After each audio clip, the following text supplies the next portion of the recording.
Bangso kepathu pai ni phai phoi ni penchen pongsi pinyan ke angdung kitti pathu pondo. Jongdami ke ok epran ke miss sender je phan de pute football ke pathu hin sidami ison. Lapusol si ke pathu thek ser lo bulutang ke wangji arni phan our site me anparta ke pathu ko tai hin pen ami voreng ahoy long dun un. Lapen ke long atum sidami penang dulong. Lapusol mathasi langhin constituency ke panlo Jaipong hawara long tami Jaipong high school pathu klama long ni pho apharman Jaipong youth team atum pen patir pi ponsi pai ni phai pho pen pathu chengsi pai ni phai sil ke par ni an ke angdung kitti pathu pondo labang so knockout tournament ke pathu pon along kadu kawi thom ke pra trok atira tum break jam adi malong pen chipate pon Lapuanang bong pen angdung kitti arani zero coaching room FC lapen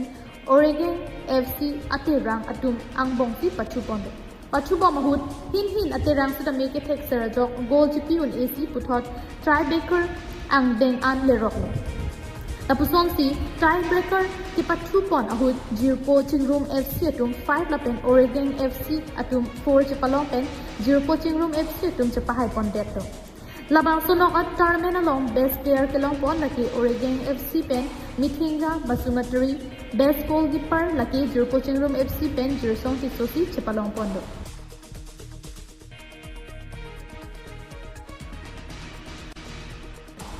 Labente pini bangso ki pathu along ali sarpuaman pen SGB mati Jaipong Sports Association member ranking league chetong dun. Labente Papangjam Alhi Jaipong Cooperative Lamps Maipu Himariteron Jaipong MPHC Klembangpo Jersong Timong Anparta Ongdung Man Peng ke Thelapen Pathu Ning Hangabang Pubang Pietum Chetong Dun si RDP Din. Okay. Nanti ini bila pathu pun aku tak ni Oli aprangsi na to media akote ng pan akachuro kilo. Ini dili to madak Jaipong pathu aplamalong football tournament kiji lagi Jaipong youth club walang itum sigdi pon posini tum ikan chief guest ay staff ni maning bay pon lo naten nili tum stami na kitong lo kasi kini labangso 5 days tournament pas tarik pen 9 pas tarik setiap an labangso at tournament gibi kini ke angdung kitti arni lo kasi labangso angdung kitti along ini ke high laki